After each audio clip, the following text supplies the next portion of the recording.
जय श्री राधे, जय श्री कृष्णा। आप सभी भगवत भक्तों के हृदय में विराजमान हमारे गोविंद के श्री चरणों में कोटि कोटि नमन, कोटि कोटि प्रणाम। सर्वप्रथम गुरुदेव के श्री चरणों में प्रणाम। अज्ञान तिमिरान धस्य ज्ञानाजन शलाकया चक्षुरुन्मीलितं येन तस्मै श्रीगुरुवे नमः। गुरु ब्रह्मा गुरु विष्णु गुरुदेवो महेश्वरा गुरु साक्षात् परब्रह्म तस्मै श्री गुरुवे नमः। हे कृष्ण करुणा सिंधु दीनबंधु जगतपते गोपेश गोपीकांत राधा कांत नमोस्तुते। हे कृष्ण करुणा सिंधु दीनबंधु जगतपते गोपेश गोपीकांत राधा कांत नमोस्तुते। तप्त कांचन गौरांगी राधे वृंदावनेश्वरी वृषभानु प्रिये देवी प्रणमामि हरि प्रिये। एकदन्तं महाकायं तप्तकाञ्चन सन्निभं लम्बोदरं विशालाक्षं वन्देऽहं गणनायकं मुजकृष्णाजिन्धरं नागयज्ञोपवीतिनं बालेन्दुकालिकामौली वन्देऽहं गणनायकं चित्ररत्नविचित्रांग चित्रमालाविभूषितं कामरूपधर्मदेवं वन्देऽहं गणनायकम्। गजवक्त्र सुरश्रेष्ठ चारुकर्ण विभूषितं पाशाङ्कुशधर्मदेवं वन्देऽहं गणनायकम्। ॐ गङ्गणपतये नमः। ॐ गङ्गणपतये नमः। गुरुदेव के श्री चरणों में नमन, राधे गोविंद के श्री चरणों में नमन, गणपति महाराज के श्री चरणों में नमन, समस्त संतों के श्री चरणों में नमन, गौ माता के श्री चरणों में नमन, 33 कोटि देवताओं के श्री चरणों में नमन,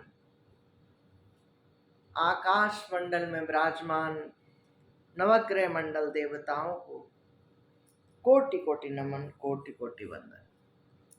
बहुत सुंदर अद्भुत कथा है। उससे पहले हम राधे रानी को याद करते हुए, गोविंद को याद करते हुए 2 पंक्तियां गाएंगे। राधे रानी लाड़ो प्यारी प्यारे मोहन ते मिला दीजो जन्म जो अगला देवे मुझको बरसाने बास करा दीजो। आ आ आ,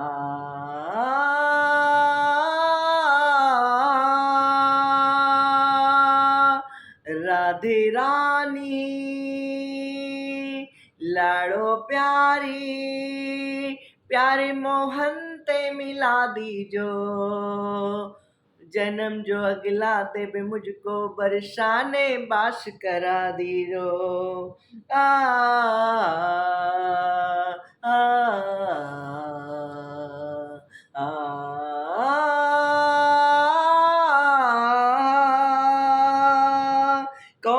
तपस्या कीन जो राधे, कौन तपस्या कीनी,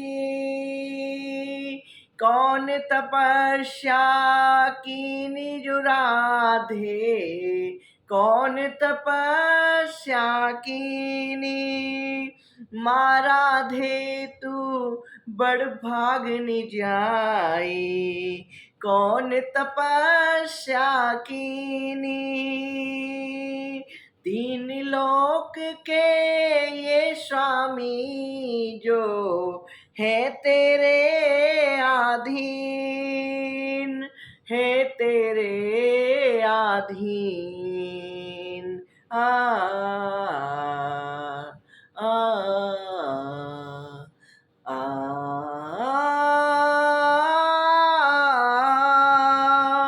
राधे तू बड़ भागनी जाई, कौन तपस्या कीनी, तीन लोक के ये स्वामी जो है तेरे आधीन, है तेरे आधीन। राधे रानी लाड़ो प्यारी, प्यारे मोहन ते मिला दीजो, जन्म जो अगला देवी मुझको बरसाने बास करा दीजो।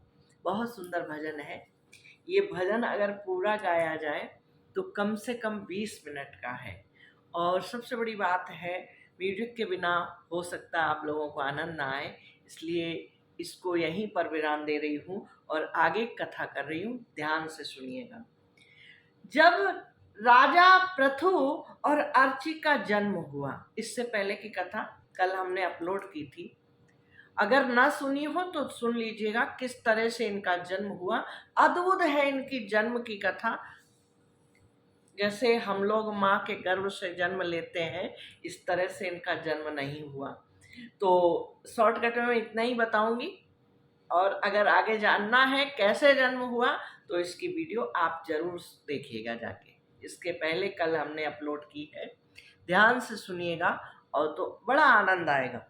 तो राजा पृथु और अर्ची का जन्म एक साथ हुआ, दोनों का प्राकट्य हुआ। और जब प्राकट्य हुआ तो ऋषि मुनि और वहां पर जो बंदी जन थे, जो दास दासियां थे, जो भी लोग थे, सभी उनकी स्तुति करने लगे और बहुत लंबी इन्होंने स्तुति गाई राजा पृथु और अर्ची के लिए।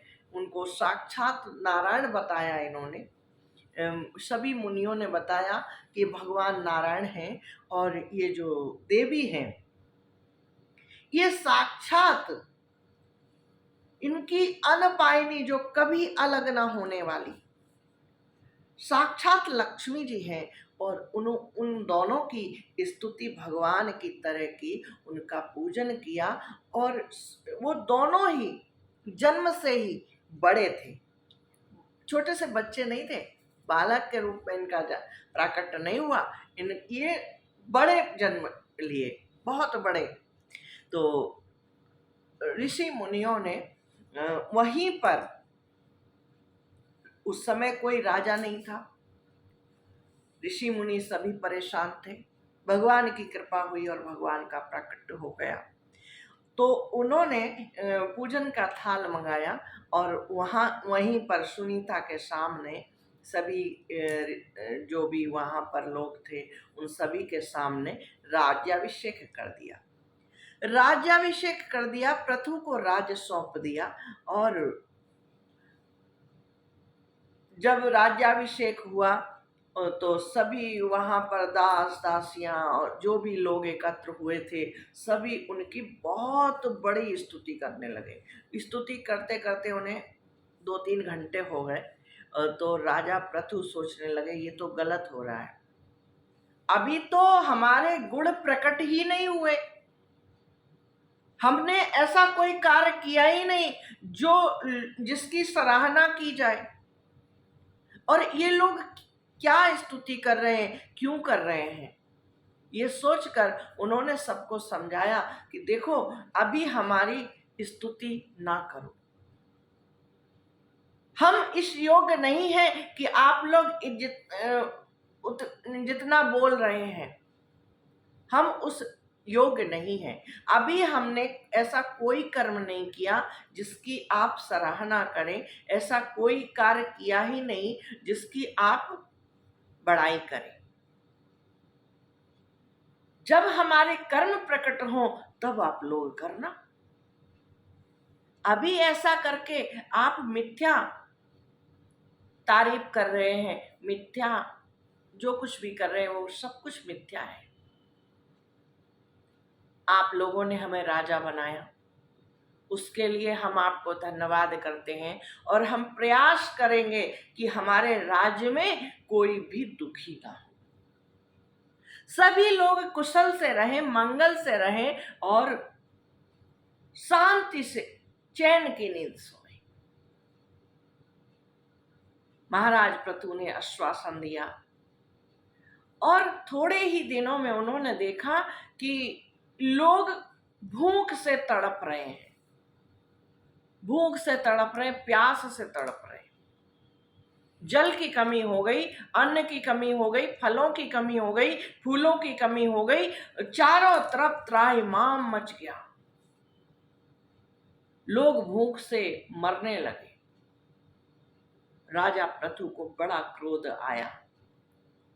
राजा पृथु ने देखा ध्यान लगाकर तो देखते क्या है, पृथ्वी ने सभी धन धान्यों को अपने भीतर छुपा रखा है, वो निकाल ही नहीं रही है।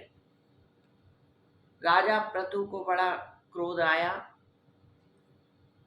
बोले ये तो गलत हो रहा है, हमारी प्रजा भूख से तड़प रही है, मरी जा रही है, लोग भूख से तड़प तड़प कर मर रहे हैं और ये पृथ्वी अन्न नहीं दे रही है, फल नहीं दे रही है, औषधियां नहीं दे रही है।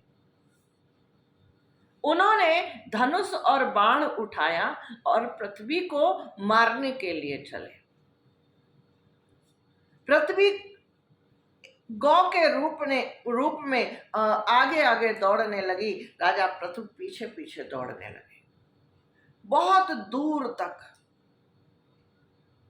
पीछा किया, पृथ्वी आगे आगे, राजा पृथु पीछे पीछे दौड़ने लगे। धनुष बाण उठाए दौड़ रहे हैं, बहुत समय हो गया दौड़ते दौड़ते, तो पृथ्वी हाथ जोड़कर सामने खड़ी हो गई। बोले प्रभु आप क्या कर रहे हैं? जिस पृथ्वी पर सभी लोग रहते हैं आप स्वयं रह रहे हैं, उसी को आप मार देंगे, टुकड़े टुकड़े कर देंगे, तो आप कहाँ रहेंगे और कहाँ आपकी प्रजा रहेगी? कुछ तो सोचिए, आप मुझे मारने चले हैं।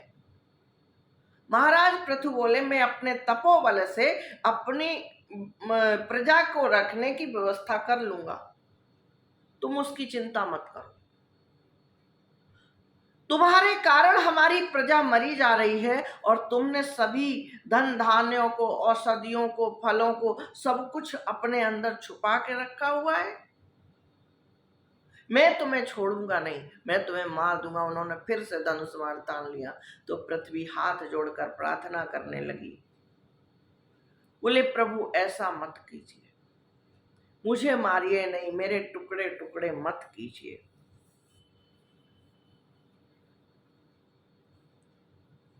राजन, मैं परेशान होकर मैंने ऐसा किया है।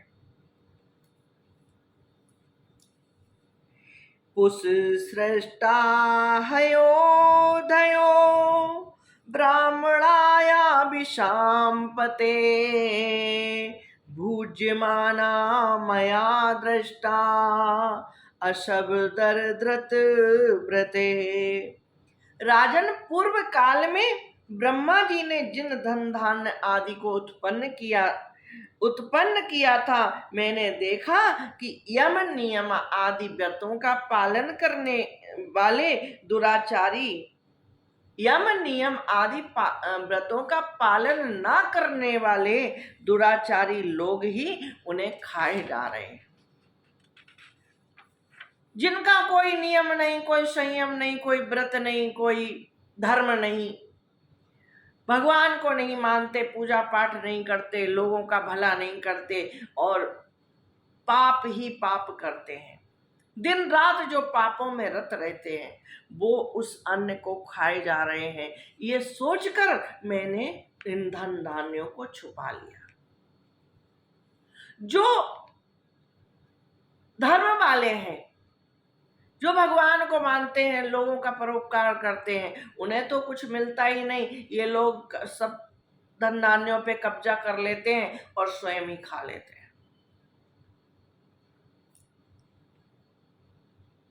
और आप राजा लोगों ने भी मेरा पालन और आदर करना छोड़ दिया। राजा बेन जो पहले हुए पृथु के जो पिता थे, उनके अत्याचारों से त्रस्त पृथ्वी ने ऐसा किया। बोलती है, आप राजा लोगों ने मेरा आदर करना छोड़ दिया, मेरा पालन करना छोड़ दिया, इसलिए सब लोग चोरों के समान हो गए। मेरी दृष्टि में मुझे लगा सभी चोर हैं। इसी से यज्ञ के लिए मैंने औषधियों को अपने में छिपा लिया। पृथु बोले, जब से मैं राजा बना हूं, तुमको कोई कष्ट हुआ? पृथ्वी बोली, नहीं। फिर ऐसा क्यों किया? मैं जब से राजा बना हूं, मैं देख रहा हूं अन्न के लाले पड़ गए, लोग बोते हैं, उसमें कुछ उगता ही नहीं है। लोग पेड़ लगाते हैं, फल का समय आता है, फल आते ही नहीं है। लोग औषधियों के पेड़ लगाते हैं, औषधियां उन्हें मिल ही नहीं पाती। पृथ्वी हाथ जोड़कर खड़ी हो गई, बोले, प्रभु जब से आप आए तब से तो ऐसा नहीं हुआ, अब हमें क्षमा कर दीजिए। तो पृथु बोले, अब क्या होना चाहिए? ये हमारी प्रजा कैसे जीवित होगी? जो भूख से तड़प रही है, उन्हें सब कुछ कैसे मिलेगा? इतनी जल्दी कैसे क्या हो सकता है, ये बताओ। तो पृथ्वी ने कहा, वो गौ माता ने कहा, जो पृथ्वी माता थी, गौ का रूप धारण किए हुए थी, उन्होंने कहा, आप कोई बछड़ा बना लीजिए, आप लोग जिसको जो चाहिए वो दूह लीजिए। बट बदसा वनस्पत्या पृथग्र समयं पया सर्व काम दुधाम पृथ्वी दुदुहु पृथु भाविताम।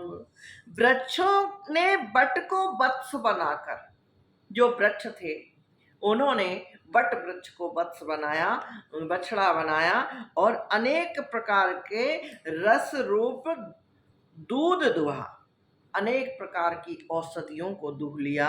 और पर्वतों ने हिमालय को बछड़ा बनाया और उस बछड़े के द्वारा अपने शिखर रूप पात्रों में अनेक प्रकार की धातुओं को दूह लिया। पृथ्वी तो सभी अभीष्ट वस्तुओं को देने वाली है और इस समय वह पृथु के अधीन थी। तो जिस जिसको जो जो चाहिए था, उस सभी ने अपनी अपनी जाति के जो मुखिया थे उनको बछड़ा बनाया और अलग अलग पात्रों में भिन्न भिन्न प्रकार के पदार्थों को दूध के रूप में दूह लिया। पृथ्वी पर अब किसी प्रकार की कमी नहीं रही, सब कुछ हो गया, सब संपन्न हो गए और सब कुछ अच्छा अच्छा होने लगा।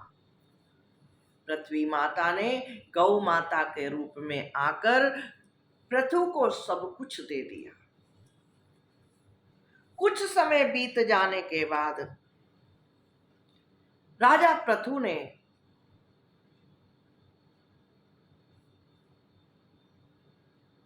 अश्वमेध यज्ञ किया।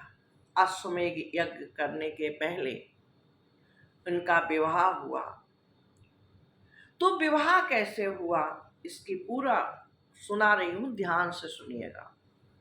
जब इनका जन्म हुआ, महाराज पृथु को राजा बना दिया और जो महाराज अर्ची थी, अर्ची को उनके नाना ले गए। अर्ची को उनके नाना ले गए। वो ननिहाल में पली बड़ी हुई और जब वो विवाह के योग्य हुई, उन्हें लगा हमें विवाह करना चाहिए। जन्म से ही दोनों बड़े थे, लेकिन फिर भी जब कोई भी बच्चा जब बच्चा होता है, कितना भी बड़ा हो, हम सबको जो छोटा ही लगता है। अर्ची बड़ी थी, लेकिन उनके नाना ले गए और उन्होंने उनका पालन पोषण किया। और जब वो उन्हें लगा विवाह करना चाहिए, तो उनके नाना ने पूछा, बेटा किससे विवाह करोगी? उन्होंने अपनी राय रखी, बोले मुझे तो पृथु से ही विवाह करना है। तो इस तरह से पृथु से महारानी अर्ची का विवाह हुआ और इसके पश्चात इन्होंने 100 अश्वमेध यज्ञ किए। एक के बाद एक अश्वमेध पूरा होता, दूसरे की तैयारी शुरू हो जाती और फिर दूसरा होता, फिर तीसरा होता। इस तरह से अश्वमेध यज्ञ चलते रहे। महाराज पृथु सभी को सब कुछ देते। उनका नियम था, सुबह स्नान करते, ध्यान करते, गोविंद की पूजा करते और उसके बाद खूब दान करते। जिसको जो चाहिए वो देते, दिल खोल कर देते। अश्वमेध यज्ञ 99 अश्वमेध यज्ञ पूरे हुए। जब 99 हो गए और 100वां अश्वमेध शुरू हुआ, तो इंद्र डर गए। इंद्र को, अच्छा एक बात है, कुर्सी के लिए सब डरते हैं। कुर्सी पृथ्वी की हो, देश की हो या लोक की हो, स्वर्ग को चलाने वाले इंद्र डर गए। सोचने लगे ऐसा ना हो ये 100 अश्वमेध यज्ञ पूरे हो जाएं और ये वरदान कुछ ऐसा मांग लें कि हमारा राज सिंहासन चला जाए। ये सोचकर इंद्र उसमें विघ्न डालने के लिए आने लगे। इंद्र ने विघ्न डालना शुरू किया। तरह तरह का भेष बनाकर इंद्र आते और जो अश्वमेध यज्ञ का घोड़ा था उसको चुरा कर ले जाते। जो पृथु का पुत्र था, पृथु का पुत्र भी बड़ा हो गया, 100वां अश्वमेध यज्ञ चल रहा था। जो पृथु का पुत्र था उसने पहचान लिया कि ये इंद्र है और ये ले जा रहे हैं घोड़े को। तो उसने पीछा किया और वो घोड़े को छुड़ा कर ले आया। उसके बाद तरह तरह के भेष बनाकर, जो आज के युग में सन्यासी का वेश धारण करके लोग ड्रामा करते हैं कि हम बहुत बड़े तपस्वी हैं, उस तरह के जटा जूट वाले वेश बनाकर वो आते और घोड़े को खोल कर ले जाते। पृथु का पुत्र जो था वो इसी पे रहता कि कोई घोड़ा खोल कर ना ले जाए। जैसे ही उसको लगता घोड़ा गया, वो पीछे लग जाता। यज्ञ पूरा नहीं हो पा रहा था, बार बार यज्ञ का घोड़ा इंद्र ले जाते। कभी अघोरी का रूप रख के आते, कभी कपालिक वेश बनाकर आते, तरह तरह के भेष बनाकर इंद्र आते और घोड़े को ले जाते। और वो जो भेष बनाकर आते, उससे जो देश की दुनिया की जनता थी वो खिंची चली जा रही थी। वो जो भेष देखती उसको लगता कि अरे ये तो बहुत बड़ा महात्मा है, लाओ हमें भी ऐसे ही रहना चाहिए। वो उससे जनता खिंची चली जा रही थी, वो भी उसी तरह का भेष बनाना शुरू कर दिए।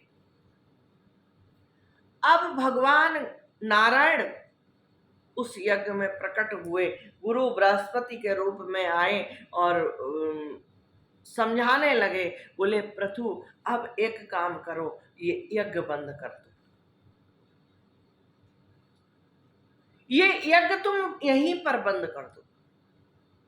प्रथु ने हाथ जोड़कर पूछा, प्रभु आप ऐसा क्यों कह रहे हैं? आप धर्म के कार्य को रोक रहे हैं, गुरु हैं आप ऐसा क्यों कर रहे हैं? बोले देखो संसार में अभी तक पाखंड नहीं था, और तुम्हारे इस यज्ञ के बाद से कितना पाखंड फैल गया है। ये इंद्र तरह तरह के भेष रख कर आता है और तुम्हारे घोड़े को लेकर जाता है, और जिधर से भी वो निकलता है उधर की जनता उसके भेष पर ऐसी मोहित होती है, वो भी उसी भेष में रहने लगती है। वही पाखंडी जो भेष होता है वो भी अपना लेती है। पाखंड बढ़ रहा है, इस यज्ञ से कुछ अच्छा नहीं हो रहा, सिर्फ बुरा हो रहा है। इसलिए मैं तुम्हें आदेश देता हूं, मैं तुम्हारी पूजा से बहुत प्रसन्न हूं। लक्ष्मी नारायण का रूप रख के भी आए भगवान और प्रकट हो गए। बोले प्रथु गुरु बृहस्पति जो कह रहे हैं वो सत्य कह रहे हैं, अब तुम ये यज्ञ बंद कर दो।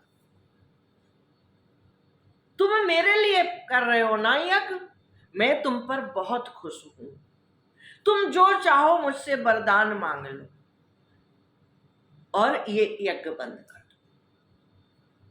इससे देश की दुनिया की जनता खिंची चली जा रही है, पाखंड की तरफ लोगों का रुझान बढ़ गया है, लोग पाखंडी हो रहे हैं। आज जो जितना भी जो साधु संत हैं, जो बहुत पूजन पाठ करते हैं, सच में संत हैं, उनको तो प्रणाम मैं भी करती हूँ, लेकिन कुछ पाखंडी भी हैं, जैसे कि अघोरी है। ये जो अघोरी समाज है टोटल पाखंड है। ये भागवत कहती है, ये प्रथु जो प्रसंग है कभी भी आप इसको उठा कर देखिए, इसको स्वयं पढ़िए, इसमें इसको पाखंड कहा गया। बहुत सारे जो भेष हैं जो लोग रख कर घूमते हैं और लोग उनको बहुत बड़ा महात्मा मानते हैं, तो वो पाखंड है, उसकी तरफ आकर्षित नहीं होना चाहिए। सच्चे साधु संतों के पास जाना चाहिए। सच्चे कौन है? अब ये भी प्रश्न आता है कि सच्चे कौन है? सच्चे वो हैं जो सच में ईश्वर के ध्यान में लगे हुए हैं और सबको अच्छा ज्ञान दे रहे हैं। जो ईश्वर के ध्यान में लगे हुए हैं, जो सच में पूजा पाठ कर रहे हैं और सबको अच्छा ज्ञान दे रहे हैं और सबका जो भला कर रहे हैं, वही सच्चे हैं, बाकी सब पाखंडी हैं। तो सच्चे साधुओं के पास आप जाइए, सच्चे संतों के पास आप जाइए, अघोरियों के पास ना जाइए। अघोरी जो भी है, और भी बहुत सारे इसमें पाखंड के जो रूप हैं वो लिखे हैं। शॉर्टकट में मैंने बताया, बहुत बड़ा विस्तार से नहीं बता रही हूँ कि अगर विस्तार से बताऊंगी तो बहुत लंबा हो जाएगा, आप लोग बोर भी हो जाएंगे और वीडियो भी बहुत बड़ी हो जाएगी। तो भगवान नारायण आए, बोले देखो ये जनता सिर्फ पाखंड की तरफ जा रही है, इसलिए अब ये यज्ञ यहीं पर बंद कर दो और मुझसे जो चाहिए तुम्हें वरदान मांग लो। तो महाराज पृथु और महारानी अर्ची हाथ जोड़कर खड़े हुए, साष्टांग प्रणाम किया, बोले प्रभु आपके दर्शन हो गए, आपने साक्षात आकर हमें दर्शन दे दिए, इससे बड़ा हमें और क्या चाहिए। अब बस हम इतना मांगते हैं कि आपके श्री चरणों में हमारी भक्ति बनी रहे, हम कभी भी आपको भूले नहीं। चलते फिरते, उठते बैठते, काम करते, सोते समय भी मेरे श्वास से आपका नाम निकलता रहे। मैं सो भी जाऊं तो मेरी जो श्वासें चले, उन श्वासों से आपका नाम निकलता रहे, और मेरे चित्त में जब मैं जागूं, मेरे चित्त में आपका ही स्मरण रहे। मैं समाज की सेवा करूं, मैं सब कुछ करूं, लेकिन मैं आपको भूलूं नहीं। महाराज पृथु ने इतना ही मांगा और भगवान तथास्तु कहकर अंतर्ध्यान हो गए। इसके बाद सनकादि मुनियों का प्राकट्य हुआ। सनकादि मुनि आए, तो सनकादि मुनि जब आए, महाराज पृथु और अर्ची ने उनको दंडवत प्रणाम किया और उनको विधिवत पूजन किया, बैठाया और एक प्रश्न किया। तदहं कृत विस्रम्भ सुहृदो बस्तप ईश्वेनाम सप्रच्छे भवे तस्मिन् क्षेम कैनांजसा भवेत। आप संसार अनल से, प्रभु आप हमारे इस प्रश्न का उत्तर दीजिए। आप संसार अनल से संतप्त जीवों के परम सुहृद हैं। जो संसार सागर में लोग रह रहे हैं, उन जीवों के सबसे बड़े हितैषी आप हैं। इसलिए आप में विश्वास करके मैं एक प्रश्न कर रहा हूं, पूछ रहा हूं कि इस संसार में मनुष्य का किस प्रकार सुगमता से कल्याण हो सकता है, किस प्रकार सुगमता से, बहुत सरलता से कल्याण किस प्रकार हो सकता है। आप हमें हमारे इस प्रश्न का उत्तर दे दीजिए, हमें हमारे जीवन का रास्ता दिखा दीजिए। और हमारे ही नहीं, यहाँ पर बैठे हुए जितने लोग हैं, जितने साधु हैं, संत हैं, प्रजा है, हमारे जो सेवादार हैं, इन सब के लिए आप कुछ आदेश करिए कि जीवन कैसे सुगमता से पार हो सकता है, कैसे हम सबका कल्याण हो सकता है। तो सनकादि मुनि एक एक करके बताने लगे। सनकादिकों ने कहा, शास्त्रों का यह कहना है कि गुरु और शास्त्र के वचनों में विश्वास रखे। जो गुरु कहे और जो शास्त्र कहे। गुरु कौन है? सबसे पहले प्रश्न आता है कि गुरु कौन कौन है। सबसे पहला गुरु माँ है, दूसरा गुरु पिता है, तीसरा गुरु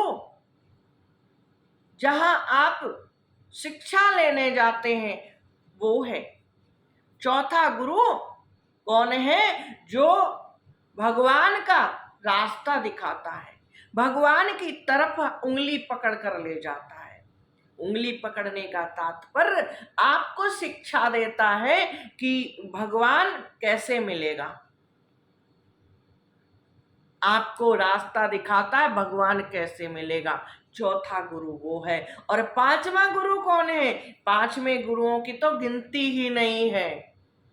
पांचवें वो गुरु हैं जिनसे आपको कुछ सीखने को मिलता है। जितने लोग भी हैं, वो लोग एक भी हो सकते हैं, दो भी हो सकते हैं, 10 भी हो सकते हैं, और 100, 200, 1000 भी हो सकते हैं, जिनसे अगर आपने एक 1% भी कुछ सीखा, वो गुरु है। आपको कुछ भी सीखने को मिला, वो गुरु है। तो गुरु के वचनों पर विश्वास करे और शास्त्रों पर विश्वास करे। जो शास्त्र हैं, 18 पुराण हैं, 4 वेद हैं, जो भी हैं, उन सबके वचनों पर विश्वास करे। उनको बहुत लोग हमने सुना है कहते हैं ये सब झूठा है, कहीं कुछ नहीं है, ये सब संतों ने लिख दिया। अरे नहीं, 1-2 पन्ने लिखना आसान नहीं है।